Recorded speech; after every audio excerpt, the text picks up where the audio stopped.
अब आते हैं आज की कहानी के ऊपर।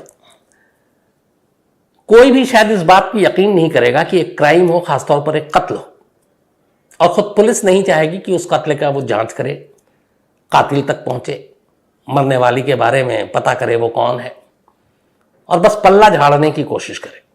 मतलब एक क्राइम हुआ, एक कत्ल हुआ, और पुलिस उससे अपने आप को साइड करने की कोशिश करे कि हटाओ, कौन इसकी जांच करेगा। और पुलिस वैसा ही करती है। जो काम पुलिस को करना चाहिए वो पुलिस नहीं करती है, और जो काम जिसको नहीं करना चाहिए वो कर रहा है। ये कहानी है दिल्ली में हुए एक कत्ल की, जिसमें दिल्ली पुलिस, खासतौर पर एक थाना जिसके ज्यूरिसडिक्शन में ये कत्ल हुआ था, उसने इस कत्ल को सीरियसली लिया ही नहीं। और जो फॉरेंसिक एक्सपर्ट्स थे, जो डॉक्टर थे जिन्होंने पोस्टमार्टम किया, फॉरेंसिक टेस्ट किया, वो इस कत्ल को सुलझाने के लिए लगे रहते हैं। वो अपनी कोशिश करते हैं और पुलिस चाहती है कि खामखा कहाँ ये पड़े हुए हैं इस पचड़े में, छोड़ें इसको। और वो कहते हैं कि नहीं, हम लगे रहेंगे। और आखिरकार उनकी मेहनत की वजह से एक केस खुलता है, एक केस सुलझता है, और फिर एक कत्ल की कहानी सामने आती है। ये कहानी है करीब 25 साल पुरानी, 1997 की। दिल्ली में एक इलाका है सुल्तानपुरी। उसी सुल्तानपुरी इलाके में एक पुलिस स्टेशन है, सुल्तानपुरी के ही नाम पर। तो इस सुल्तानपुरी इलाके में 1997 में एक लाश मिलती है। एक छोटी सी नदी टाइप की जगह थी, उसके किनारे कुछ राहगीर गुजर रहे थे। वो देखते हैं और उन्हें गठरी टाइप की चीज़ दिखाई देती है। तो वो, और ये आता है आपके नॉर्थ वेस्ट डिस्ट्रिक्ट में, सुल्तानपुरी। तो गठरी में लाश को देखकर वो शख्स पुलिस को फ़ोन करता है। पुलिस की टीम आती है, लाश को उठाती है, कब्जे में लेती है, और इसके बाद उसे सब्जी मंडी मुर्दा घर भेज देती है, मोर्चरी, क्योंकि वो उनके ज्यूरिसडिक्शन में आता था। सब्जी मंडी मुर्दा घर कहते हैं कि इस देश का सबसे बड़ा मुर्दा घर है। मैं कई बार गया हूँ अपनी क्राइम रिपोर्टिंग के सिलसिले में, और वहाँ अगर आप एक बार आप जाएं तो आपका फिर पूरा अगला 24, 48, 72 घंटे वो अजीब से गुजरते हैं। क्योंकि उस ऐसे ऐसे मंजर देखे मैंने उस मुर्दा घर में, जब लाशें रखने के लिए भी जगह नहीं थी। और दिल्ली में हर रोज़ रोड एक्सीडेंट, लावारिस लाशें, रेलवे ट्रैक पर लाशें, ऐसी लाशें बरामद होती रहती हैं, कुछ कत्ल वाली लाशें। तो ऐसी सारी लाशों को वहाँ पे लाकर रखा जाता है। चूँकि वो बड़ा है तो ज़्यादातर लाशें वहीं होती है, और बहुत ही अजीब मंजर होता है, अजीब दृश्य होता है उस सब्जी मंडी मुर्दा घर का। तो वहाँ से आने के बाद फिर वो यादें, वो तस्वीरें, वो चीज़ें आपके दिमाग से जल्दी जाती नहीं हैं। और मैंने कहा ना, जैसा कि हर तरह की लाशें, अब ऐसी ऐसी लाशें जो ख़राब हो गई हैं, सड़ गई हैं, फूल गई हैं, कटी फटी रोड एक्सीडेंट के, तो वो एक अजीब सी स्मेल भी आती है उस पूरे जगह से। तो उसी सब्जी मंडी मुर्दा घर में इस लाश को सुल्तानपुरी पुलिस की टीम ले जाकर रख देती है। अब लाश की शिनाख्त हुई नहीं थी। लाश को ले जाया गया, पहली नज़र में यही था गठरी में जिस तरीके से लाश थी कि ये तो मर्डर का केस है। जो लाश मिली थी जिस तरीके से, वो लाश की जो गठरी बनाई गई थी वो एक रज़ाई की गठरी थी। सर्दियों में रुई डालकर, कॉटन डालकर पहले रज़ाई बनाई जाती थी। तो उसी रज़ाई की एक गठरी बनाई गई थी, और उस गठरी में लाश के दोनों हाथ पैर बंधे हुए थे, और उसी के अंदर ये लाश थी। लाश एक महिला की थी। जिस जगह पे ये लाश थी वहाँ पे मैंने बताया कि थोड़ा सा एक छोटा मोटा नदी था। तो उस गठरी का थोड़ा सा हिस्सा पानी की तरफ था और बाकी हिस्सा सूखे की तरफ था। अब ये हुआ कि लाश की शिनाख्त की जाए। जिस महिला की लाश थी उसके सर से बाल भी अब लगभग गायब हो गए थे। लाश की हालत देख के लग रहा था कि काफ़ी पुरानी लाश है। फॉरेंसिक टीम ने इसकी जांच की, इस लाश की। जब जांच की तो देखा कि और तो कोई शिनाख्ती कार्ड और बाकी चीज़ें हैं नहीं। चेहरा भी लगभग अब ख़राब हो चुका है, तो चेहरे के ज़रिए पहचानने की कोशिश भी नहीं की जा सकती थी। लेकिन कुछ चीज़ें मिली। एक वो रज़ाई जिसके अंदर ये गठरी बनाकर लाश को डाली गई थी। साथ ही उसके अलावा महिला के गले में एक धागा मिला, जिस धागे के साथ एक चाबी लटकी हुई थी। अब चाबी का गुच्छा था बाकायदा पूरा। और वो ठीक ठाक था बिल्कुल। हाथों में चूड़ियां थी और चूड़ियां सलामत थी, एक भी चूड़ी टूटी नहीं थी। इसके अलावा उसके कुछ कपड़े शरीर पर चिपके हुए थे। बस ये सारी चीजें थी, इसके अलावा और कोई चीज नहीं थी। अब फॉरेंसिक टीम ने जब जांच की लाश की तो कद काठी और बाकी चीजों से देखकर उन्हें लगा कि शायद ये महिला नेपाल की है। उसकी कद काठी की बनावट और बाकी चीजें वैसी इशारा कर रही थी क्या तो नेपाल की है या फिर नेपाल के बॉर्डर लगते हुए बिहार की हो सकती है। अब बस इतनी सारी जानकारी थी। फॉरेंसिक टीम ने अपनी जांच कर ली। अब सुल्तानपुरी एसएचओ और उनकी टीम का काम था कि इस महिला के बारे में जानकारी हासिल करें। तो जब पहली बार पता चला कि ये नेपाल की हो सकती है तो वहां पुलिस ने आसपास के जितने भी नेपाल के लोग रहते थे उस बस्तियों में उनसे पूछताछ की तो पता चला नहीं, ऐसी कोई महिला गायब नहीं है। धीरे धीरे वक्त बीतता गया, न महिला की शिनाख्त हुई, न उसके कातिल का सुराग मिला और खुद पुलिस भी भूल रही है कि इसको क्या करना है। अब लेकिन लाश मुर्दाघर में रखी है। मुर्दाघर में फॉरेंसिक टीम ने अपनी जांच कर ली। इसके बाद कहा कि चलो अब कब तक ये रहेगा, एक खास वक्त तक आप मुर्दाघर में लाश रखते हैं। तो जो भी उसकी तस्वीरें बाकी चीज़ें थी और जो सामान था वो सहेज कर रख लिया था डॉक्टरों ने। और फिर ये हुआ कि चलो उसका पोस्टमार्टम करते हैं और पोस्टमार्टम करने के बाद लाश का अंतिम संस्कार कर दिया जाएगा। तो अब लाश की पोस्टमार्टम की जाती है।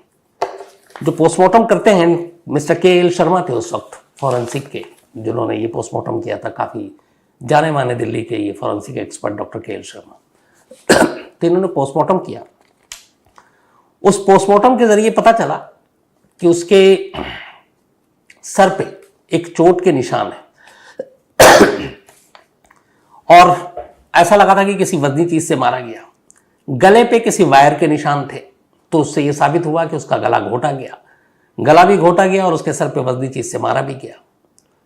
तो इसका मतलब है सिंपल सीधा सीधा सा ये कत्ल का मामला है।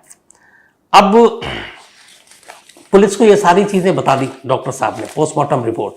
लेकिन पोस्टमार्टम रिपोर्ट से ये भी पता चला कि ये जो है बिहार की, नेपाल की नहीं है, क्योंकि बहुत सारी ऐसी चीजें होती हैं, खान पान क्या कुछ मिलता है, उससे आप बहुत सारी चीजें पता कर सकते हैं। और सबसे बड़ी चीज ये कि पोस्टमार्टम रिपोर्ट से ये पता चला कि इस महिला का कत्ल करीब करीब 2.5 महीने पहले हुआ है। अब 2.5 महीने पहले कत्ल हुआ, 2.5 महीने बाद लाश मिली, उसके बाद पोस्टमार्टम सारी चीजें हो रही हैं। तो उन्होंने सुल्तानपुरी एसएचओ को, जो डॉक्टर है, अपनी पूरी रिपोर्ट दी। अब सुल्तानपुरी साहब जो एसएचओ साहब और पुलिस, वो वैसे ही इस केस में कि कहाँ एक लावारिस लाश मिली है वैसी नजरिए से देखते हैं, हाई प्रोफाइल है नहीं। ऐसे ना मालूम कितने केस गुमनामी की जिंदगी में यूं ही खो जाते हैं। तो उन्हें लगा कि एक पता नहीं गरीब महिला है, अनजान गुमनाम लावारिस लाश, कहाँ इसमें इतनी मेहनत करें। तो वो छोड़े में, केस पे कोई ध्यान ही नहीं है। लेकिन ये जब रिपोर्ट आई तो एसएचओ साहब उल्टे डॉक्टर साहब से भिड़ गए। उन्होंने कहा कि ये आप क्या बात कर रहे हैं कि 2.5 महीने पुरानी लाश है, 2.5 महीने पहले कत्ल हुआ है। 2.5 महीने तक और 2.5 महीने के अंदर तो लाश पूरी तरह सड़ चुकी होनी चाहिए, हमारे हाथ भी नहीं आता। तो डॉक्टर साहब ने बताया कि देखो ऐसा नहीं है। उन्होंने कहा कि इस गठरी में जिसमें लाश थी, इसका कुछ हिस्सा पानी के पास था, कुछ हिस्सा सूखे के पास था। फिर उन्होंने बताया कि फॉरेंसिक में एक टर्म होता है एक, जिसका नाम है एडिपोसियर। तो एडिपोसियर होता है कि लाश की कैसी हालत क्या होती है। तो कई बार ऐसा हुआ है कि काफी वक्त हो गया और लाश सड़ती नहीं है। उसकी वजह है या तो उसे पानी कम मिला या फिर उसके साथ हवा कम लगी। तो ऐसी जगहों पे लाश अलग अलग जगहों से सड़ती है, एक साथ पूरी लाश नहीं सड़ती है। तो कुछ हिस्से ऐसे होते हैं, कुछ हिस्से बच जाते हैं। और ये मेडिकल टर्म में है, उन्होंने सब कुछ समझाया। लेकिन पुलिस मानने को तैयार नहीं कि ऐसा हो सकता है। और 2.5 महीने पुरानी लाश है और डॉक्टर साहब को लग गया कि पुलिस का कोई इंटरेस्ट नहीं है इस केस को सुलझाने में। अब के.एल. शर्मा साहब ने कहा कि चलो मैं ही इसमें कुछ कोशिश करता हूँ। धीरे धीरे वक्त बीत रहा था, कोई आगे भी नहीं आ रहा है। फिर उन्होंने क्या किया कि जो लाश के पास से कुछ चीजें बरामद हुई, हाथों की चूड़ियां, गले में एक धागा, धागे में चाबी का एक खास गुच्छा उस तरीके का बना हुआ, और कुछ कपड़े जो लाश के साथ चिपके हुए थे, ये सारी चीजें सहेज कर रखी हुई थी। पुलिस का रवैया देख चुके थे। फिर उन्होंने कहा कि चलो, उन्होंने एक डमी तैयार किया उसी महिला के हाइट की। कई बार ऐसा मैंने आपको बताया था, सुशांत सिंह राजपूत केस में भी ट्रायल हुआ था, डमी के जरिए कि ये हैंगिंग है या नहीं है। तो उन्होंने उसी वेट कद काठी का एक डमी बनाया, एक पुतला जैसा, और उस पुतले में क्या किया कि उसके गले में वो चाबी का गुच्छा धागे के साथ वैसे ही डाल दिया। उस पुतले के दोनों हाथों में चूड़ियां पहना दी जो लाश से बरामद हुई थी। वो जो कपड़े मिले थे वो कपड़े भी पुतले को पहना दिए। अब ये सब करने के बाद उन्होंने सुल्तानपुरी थाने की एसएचओ को तैयार कर लिया कि कम से कम इतनी मदद तो कर दो कि इस पुतले को थाने के गेट के पास टांग दो साइड में, हो सकता है कोई मदद मिल जाए। एसएचओ ने कहा चलो कुछ होना देना तो है नहीं, डॉक्टर साहब को ये ख्वाहिश पूरी कर देता हूँ। उस पुतले को सुल्तानपुरी थाने के पास 97 की बात है, उसके गेट के पास टांग दिया गया। अब वो पुतला था एक, अब वो सारे कपड़े, चूड़ियाँ, चाबी के गुच्छे, अब पुतला टंगा हुआ है। करीब हफ्ता गुजर गया, किसी ने ध्यान नहीं दिया, किसी ने नोटिस नहीं किया। एक हफ्ते के बाद चमत्कार होता है। एक शख्स आता है बुजुर्ग सा, और वो पुतले को देखने के बाद अंदर जाता है, बोलता है कि ये पुतला किसका है और कहाँ से मिला। तो वो बताता है कि ये पुतला तो पुतला है, लेकिन इसके कपड़े और ये सारी चीज़ें एक लाश से बरामद हुई है। वो वापस आता है, पुतला देखता है, उस सारी चूड़ियों को फिर से ध्यान से देखता है, चाबी का गुच्छा देखता है, वो कपड़ों को देखता है, और कहता है ये सारी चीज़ें तो मेरी बेटी की हैं, और मेरी बेटी करीब 3.25 महीने से गायब है। अब तक इतने टाइम और निकल चुके थे। अब ये बात जब एसएचओ को पता चली तो फिर वो बदहवास, उसने पूछा कब, कहाँ। अब यहाँ एक नई चीज़ पता चला कि 3.25 महीने पहले उसी सुल्तानपुरी थाने में एक शख्स ने आकर एक महिला की गुमशुदगी की रिपोर्ट लिखाई थी, और वो शख्स कोई और नहीं था बल्कि वही है जो पुतला देख कर आया और जिसने कहा कि ये मेरी बेटी के सामान है। अब यहाँ शर्मिंदगी के अलावा और कुछ हो नहीं सकता था। एसएचओ को लगा कि पता नहीं क्या, उस वक्त खैर ये टीवी और न्यूज़ चैनल इतने सारे चीज़ें थी नहीं, वरना तो उसकी नौकरी उसी वक्त चली जाती लापरवाही के लिए। अब उसे लगा कि ये क्या हुआ। खैर उसने अपने स्टाफ को डांटा, झाड़ा, और इसके बाद डॉक्टर साहब को फिर फ़ोन किया गया, वो आए, फिर वो पूछताछ की। तो उन्होंने कहा कि ये जो गुच्छा है चाबी का और ये जो कपड़े हैं, ये कपड़े मैंने खुद बिहार में सिलवाए थे अपनी बेटी के लिए, और ये चूड़ियाँ भी मेरी बेटी की, मैं इसे पहचानता हूँ, और जो धागा है और चाबी है ये भी मैं जानता हूँ। अब सवाल ये था कि उनकी बेटी का कत्ल 3.25 महीने पहले किसने किया। तो उन्होंने कहा कि मेरा जो दामाद है वो भी 3.25 महीने से गायब है। अब लगा कि ये क्या मामला, कहीं दूसरा कत्ल तो नहीं है। खैर पुलिस सुल्तानपुरी इलाके में ही उस बताए हुए पते पर पहुंचती है जहां वो महिला अपने पति के साथ रहती थी। वहां जाती है, दरवाजे पे ताला लगा हुआ था। पड़ोसियों ने बताया कि वो करीब 3.25 महीने से नहीं आया, और सेम जो तारीख बताई जिस दिन से ये महिला गायब थी, उसके अगले 2-3 दिन के बाद से ही वो गायब हो गया था। मतलब एक साथ दोनों चीज़ें हुई। अब पुलिस को एक ये था कि कहीं वो भी मर ना गया हो, किसी ने मार ना दिया हो। ये है कि कत्ल करने के बाद वो कहीं भाग गया हो। अब पुलिस ने अपने मुखबिरों को लगाया, उसका पता वता पूछा, वो भी बिहार का था। फिर पुलिस की एक टीम गई और इत्तेफाक से बिहार के गांव में वो मिल गया। पुलिस उसे पकड़ कर लेकर आई। लाने के बाद उससे पूछताछ हुई और उसने फिर एक्सेप्ट किया कि अपनी बीवी का कत्ल उसने किया था। झगड़ा था और कई चीज़ों में टोका टोकी करती थी, और इसीलिए गुस्से में एक दिन उसने नशे में अपनी बीवी को मार डाला। मारने के बाद रज़ाई में उसकी लाश को लपेटा और ले जाकर सन्नाटे में, वहीं एक सड़क किनारे सुनसान इलाका था, थोड़ा वहाँ पानी वानी भी था, वहीं ले जाकर लाश को फेंक दिया, और फिर अगले दिन वो घर से भाग गया था। तो पुलिस ने उसे खैर गिरफ्तार कर लिया। इस पूरी कहानी में फिर यही हुआ कि जिस केस को पुलिस कोई उसमें दिलचस्पी नहीं थी, सुलझाना भी नहीं चाहती थी, एक मर्डर के केस को, उसको एक डॉक्टर ने अपनी लगन और जतन से और वो सारी फाइंडिंग्स खोज कर कि इस महिला के कपड़े, इसकी चूड़ियाँ, इसके चाबी के गुच्छे, इसकी बनावट, और फिर वो डमी पुतला थाने के बाहर टांगना, उसने एक केस को सुलझा कर रख दिया। तो वही होता है कि आदमी कोशिश करे तो हर क्राइम को सुलझा सकता है। लेकिन यहाँ सुल्तानपुरी पुलिस ने ईमानदारी से अपना उस वक्त फ़र्ज़ ही नहीं निभाया था। अगर डॉक्टर साहब ना होते तो शायद ये गुमनाम और लावारिस लाश हमेशा के लिए एक लावारिस लाश ही रहती। तो ये थी कहानी। अब कहानी के बाद वही अपना सिलसिला। आज राजू पांडे का जन्मदिन है, तो हैप्पी बर्थडे राजू। ये जौनपुर से हैं। इसके अलावा मेघना सिरोही, इनका भी आज बर्थडे है, तो हैप्पी बर्थडे मेघना जी। और इकज्योत सिंह जी की वाइफ है ये।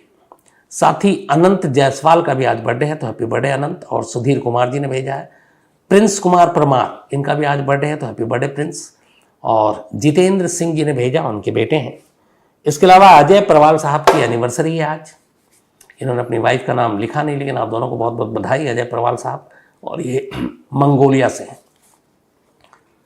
साथ ही मिर्ज़ा फुरकान क्राइम तक फैमिली मेंबर है, इनकी शादी तय हो गई है, बहुत बहुत मुबारक आपको फुरकान।